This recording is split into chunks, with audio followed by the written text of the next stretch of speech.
Hello my friends, তোমরা কেমন আছো? আবার একটা ছোট ব্লগ নিয়ে চলে আসলাম। বাড়িতে আসলে পরে আমরা একটুখানি মিলিয়ে নিলে আমাদেরও সুবিধা আর দোকানদারও সুবিধা হয়। কোনটা আনেনি, একদিন আমার তাই হয়েছিল। আমি একটা জিনিস লিখেছি, উনি বলছে হ্যাঁ দিয়ে দিয়েছি। তারপরে যখন আমি স্লিপটা দেখিয়েছি তখন উনি বলছেন হ্যাঁ সরি হয়তো ভুল। এগুলোকে আমাকে আবার ডিবায় ঢালতে হবে। রেখে দেবো কিছু জিনিস, কিছু জিনিস ঢালবো। এই হচ্ছে আমার মধ্যে দোকানের জিনিস, মোটামুটি সবই ঠিক আছে। স্কচ ব্রাইট,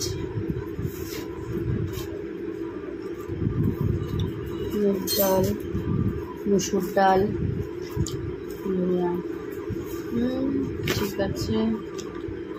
সরষের তেল 3 প্যাকেট, সাদা তেল একটা, ঠিক আছে।